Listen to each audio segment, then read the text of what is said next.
जय शिव गोरक्ष। प्रिय श्रोताओं, आप सुन रहे हैं स्कंद पुराण और आज सुनेंगे आप स्कंद पुराण का भाग 109 तथा वैष्णव खंड का भाग 18। पिछले भाग में आप सभी भक्तों ने सुना कि अर्जुन भारद्वाज ऋषि के आश्रम में गए और उन्होंने भारद्वाज जी से वार्ता की तथा स्वर्णमुखी नदी का प्रादुर्भाव कैसे हुआ यह जानने के लिए भारद्वाज जी से प्रश्न किया। तो भारद्वाज जी ने बताया कि अगस्त मुनि के द्वारा ही स्वर्णमुखी नदी इस पृथ्वी पर आई है। इससे आगे की कथा इस भाग 109 में सुने। भारद्वाज जी कहते हैं कि हे अर्जुन, एक दिन मुनिवर अगस्त जी पूर्वान काल का नित्य नियम पूरा करके भगवान शिव की आराधना करने के लिए देव मंदिर में गए।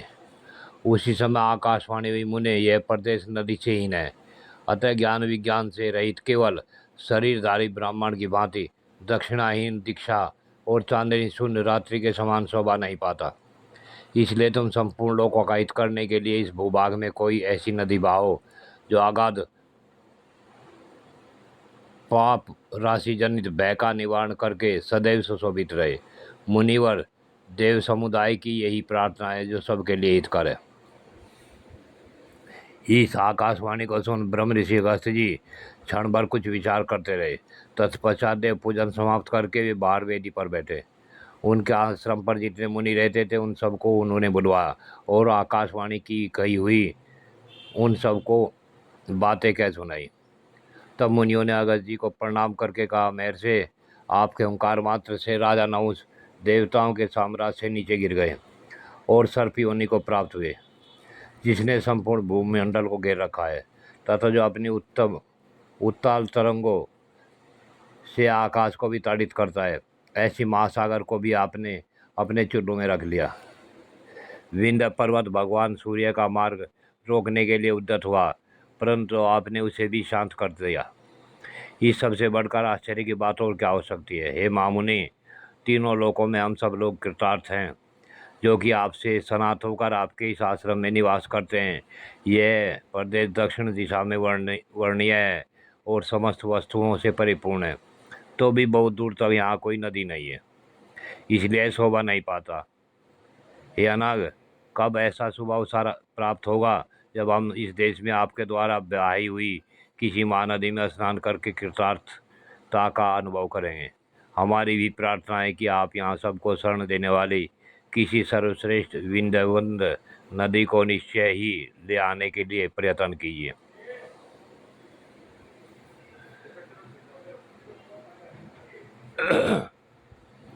तब मुनीश्वरों की आज्ञा ले देवताओं तथा भगवान शिव की विशेष पूजा करके मुनि ने महान क्लेशमय दुसह व्रत को अंगीकार किया और बड़े यत्न से भारी तपस्या प्रारंभ की।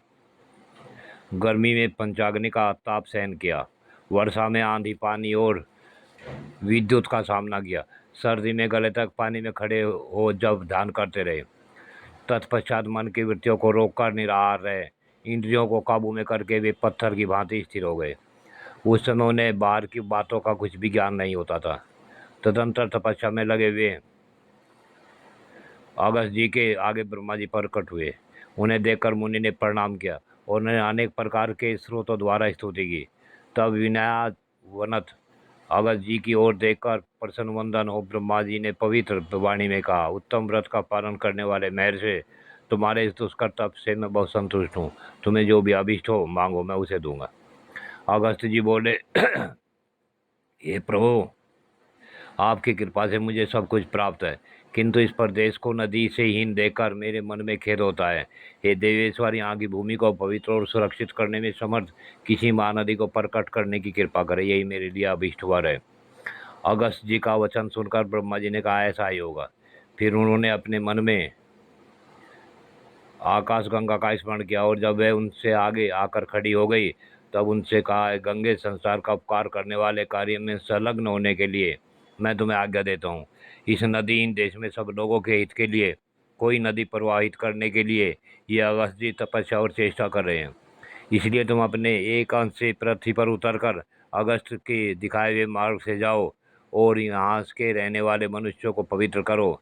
समस्त नदियों में तुम्हारा श्रेष्ठ स्थान हो और तुम अपनी शरण में आए हुए लोगों की रक्षा करो। तत्पश्चात मुनीश्वर अगस्त के आगे अपने अंश से उत्पन्न दिव्य तेजोमय मूर्ति का दर्शन कराकर आकाशगंगा ने कहा, मुनीश्वर, यह मेरा अंश है, यह पृथ्वी पर पहुंचकर नदी रूप में परिणत हो तुम्हारा मनोरथ पूर्ण करेगा। ऐसा कहकर आकाशगंगा तो चली गई और उनके अंश से उत्पन्न हुई दिव्य मूर्ति ने पूछा, मुझे किस मार्ग से चलना होगा? तब मुनि ने कहा, हे कल्याणी, मैं आगे आगे चलकर तुम्हारे जाने योग्य मार्ग दिखाऊंगा, तुम मेरे पीछे पीछे आओ। तदंतर मुनिवर अगस्त जी अत्यंत प्रसन्नचित होकर गंगा जी को अभिष्ट मार्ग दिखलाते हुए आगे आगे चले। उस समय ब्रह्मा जी की आज्ञा से देवताओं के सुनते हुए वायुदेव ने कहा, यह नदी लोकों के सौभाग्य से स्वर्ण की भांति प्राप्त हुई है तथा महर्षि अगस्त के द्वारा इस पृथ्वी पर लाई जाने पर अपनी कल ध्वनि से संपूर्ण दिशाओं को मुखरित कर रही है, इसलिए स्वर्ण मुखरी के नाम से प्रसिद्ध होगी तथा मोक्ष संपत्ति प्रदान करने वाले अपने तेज से संपूर्ण लोगों द्वारा प्रशंसित होगी। जो रोगों से पीड़ित और अधिक व्याकुल मनुष्य हैं, उन सबके रोगों का निवारण करके उन्हें स्वस्थ बना देने वाला एकमात्र स्वर्ण मुखरी का जल है। अर्जुन, यह नदी कीचड़ से रहित, अत्यंत निर्मल, पापनाशक, मंगलयुक्त और अत्यंत स्वादिष्ट अमृत के समान जल धारण करती है। अगस्त पर्वत से इसकी उत्पत्ति हुई है तथा उत्तम तीर्थ समूहों से सुशोभित होकर यह दक्षिण समुद्र में जाकर मिली है। महर्षि अगस्त इस नदी का दक्षिण समुद्र के संगम कराकर इसकी स्तुति करके कृतार्थ का अनुभव करते हुए पुनः इच्छानुसार अपने आश्रम को लौट आए। अर्जुन ने कहा, भगवान, आपने इस महानदी की उत्पत्ति का वृत्तांत कहा, अब मैं इसके प्रभाव को सुनना चाहता हूँ। तब भरद्वाज जी बोले, हे पांडुपुत्र, 100 योजन दूर से भी स्वर्ण मुखरी का स्मरण करके मनुष्य जब पापों से मुक्त हो जाता है, यदि स्वर्ण मुखरी के जल में देहधारियों की अस्थि डाल दी जाए तो वे उनके ब्रह्मलोक पर चढ़ने के लिए सीढ़ी बन जाते हैं। स्वर्ण मुखरी का स्मरण करते हुए मनुष्य जहाँ कहीं भी अन्य जलों में स्नान कर ले तो उन्हें उत्तम पद की प्राप्ति होती है। इंद्र आदि देवता स्वर्ण मुखरी नदी में स्नान करने के लिए ललचाए हुए चित्त से मनुष्य शरीर को ही प्राप्त करना चाहते हैं। यदि तोला भर भी स्वर्ण मुखरी नदी का जल पी लिया जाए तो वह देवधारियों के पर्वत समान पापों का भी शीघ्र नाश कर देता है। देवताओं में विष्णु, नक्षत्रों में चंद्रमा, मनुष्यों में राजा, वृक्षों में कल्प वृक्ष, महाभूतों में आकाश, समस्त शक्तियों में माया शक्ति, मंत्रों में गायत्री मंत्र, देवताओं के अस्त्र शस्त्रों में ब्रज, तत्वों में आत्म तत्व, यजुर्वेद के मंत्रों में रुष्टाध्यायी, नागों में शेषनाग, पर्वतों में हिमालय, क्षेत्रों में वाराह क्षेत्र तथा इंद्रियों में मन के समान संपूर्ण नदियों में स्वर्ण मुखरी नदी श्रेष्ठ है। अगस्त पर्वत से प्रकट हो दक्षिण समुद्र में मिलने वाली और सब पापों का नाश करने वाली यह स्वर्ण मुखरी नदी की मैं शरण लेता हूँ। हे जगदम्बे, बड़े बड़े पातकों से दग्ध हुए अपने इस शरीर को मैं तुम्हारे जल से धोता हूँ, मुझे कल्याण से युक्त करो।